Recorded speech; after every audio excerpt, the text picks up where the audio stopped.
ഒരു ദിവസം നമ്മൾ എന്തോരം സമയമാണ് വേസ്റ്റ് ചെയ്യുന്നത് അല്ലേ?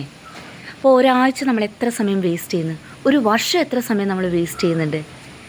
എന്തുകൊണ്ട് നമുക്ക് എല്ലാ ദിവസവും അരമണിക്കൂർ നിങ്ങളിൽ ഇൻവെസ്റ്റ് ചെയ്ത് നിങ്ങളുടെ ഇപ്പോഴത്തെ വേർഷനേക്കാളും ബെസ്റ്റ് വേർഷനിലേക്ക് എത്തിക്കൂടാം?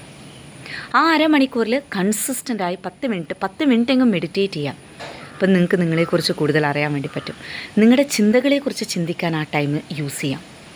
പിന്നെ നിങ്ങൾക്കൊരു ഗോൾ ഉണ്ടല്ലോ, ഇനി ഇല്ലെങ്കിൽ ഇന്ന് തന്നെ ഒരു ഗോൾ റെഡിയാക്കുക. നിങ്ങൾക്ക് ആരായി തീരണം, ആ ആളെക്കുറിച്ച്, ആ ഫ്യൂച്ചർ സെൽഫിനെ കുറിച്ച് നിങ്ങൾ ചിന്തിക്കുക.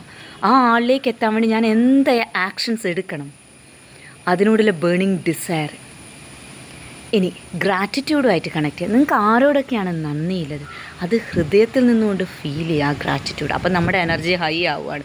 മാനിഫെസ്റ്റേഷന് നിങ്ങൾക്ക് ഹെൽപ്പ് ചെയ്യുന്നൊരു കാര്യമാണ് ഗ്രാറ്റിറ്റ്യൂഡിൻ്റെ എനർജി.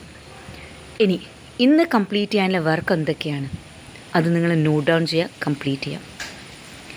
എങ്ങനെയാണ് ഇന്നത്തേക്കാളും ബെറ്റർ നാളെ എനിക്ക് ആക്കാൻ വേണ്ടി പറ്റുക, ബെസ്റ്റ് ആക്കാൻ വേണ്ടി പറ്റുക, എന്ത് ഞാൻ ചെയ്യണം? ഈ ക്വസ്റ്റ്യൻസ് ചോദിക്കുക. അരമണിക്കൂർ നിങ്ങളിലേക്ക് ഇൻവെസ്റ്റ് ചെയ്യുക. ആ അരമണിക്കൂറിൽ നിങ്ങൾക്ക് ബുക്ക് റീഡിങ്ങും കൊണ്ടുവരാം. നിങ്ങൾ അരമണിക്കൂർ കറക്റ്റ് ടൈം മാനേജ് ചെയ്ത് കഴിഞ്ഞ് ഒരു മിനിമം ഒരു 10 പേജെങ്കിലും നിങ്ങൾ വായിക്കുക, സെൽഫ് ഹെൽപ്പ് ബുക്സ്.